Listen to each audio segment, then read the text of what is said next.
Hey everybody, we're back for another episode of Popit Academy. Today's Popit Academy lesson is tags and sensors. This one's actually pretty interesting.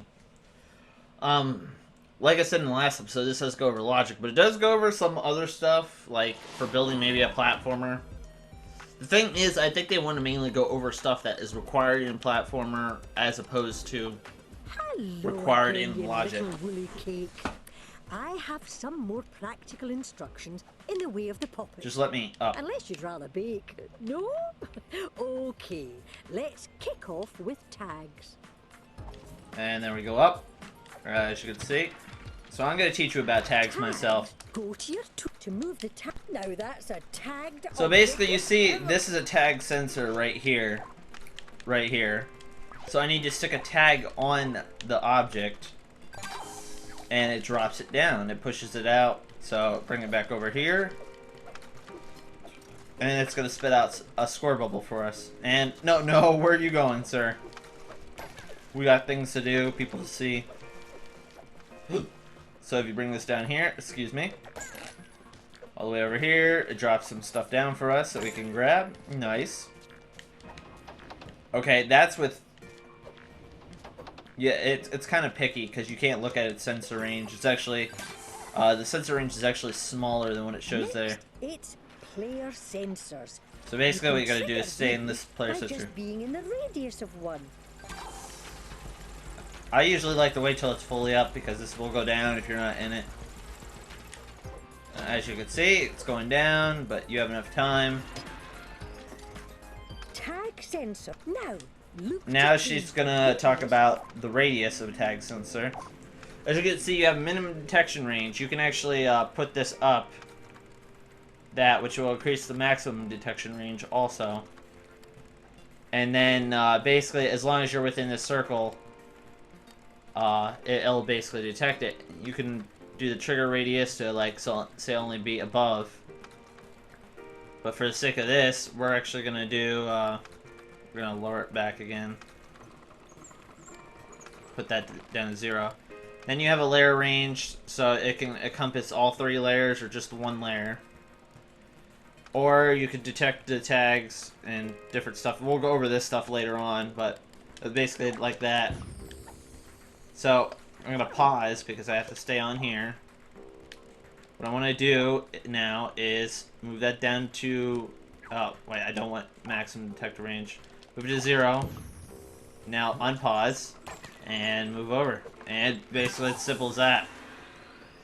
One thing you can do is, instead of, like, reaching out the thing, you could just make an infinity range. And it's simple as that.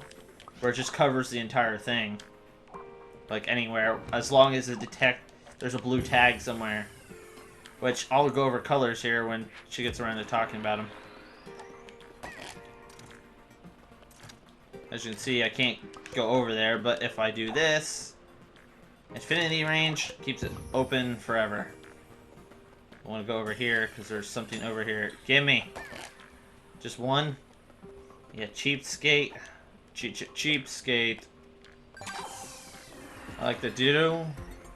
Hey, when it comes to your keen eye before placing a tweet. Yeah, she's going to talk about colors.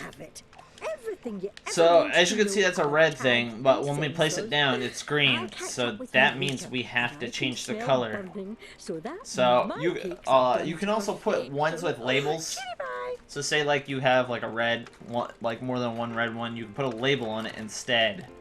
So that whenever that tag of a label, the tag sensor of that label, sees that labeled tag, it'll be like, oh, well, I guess I should activate because this tag says activate, and tag sensor says activate. Like I said, guy listed in the first Popit video has a better explanation for it than I do. So we're going to change this to green. Not only for this, but... Okay, we're going to put it on top of there. Whoa, lag. Lag central. The game does lag in the actual campaign, too. Even if you play offline, it's kind of bad right now. And you would think, oh, it's PS4, it shouldn't lag. Well, it does. So So just race through there, and simple as that. You can get squished if you feel like it.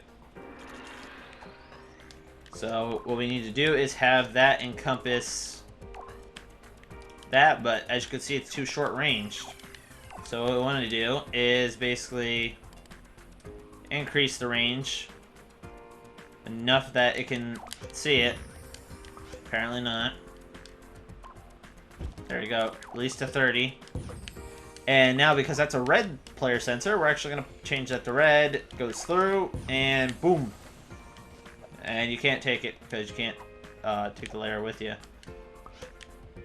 What we're going to do is we're going to pause it. Change it to any other color but red. Unpause. And jump as soon as like you get ready to unpause. And get that sticker.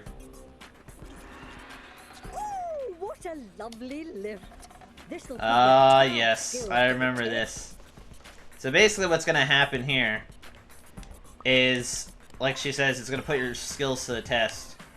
I would recommend pausing every time you get across one of these player sensors because they drop stickers and whatnot. So we're going to change this to blue.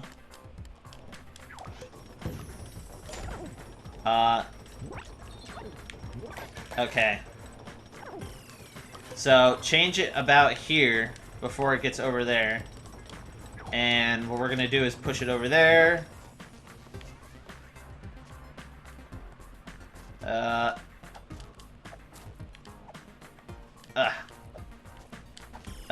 God dang it. See, this is one thing. Or you could just push this thing around.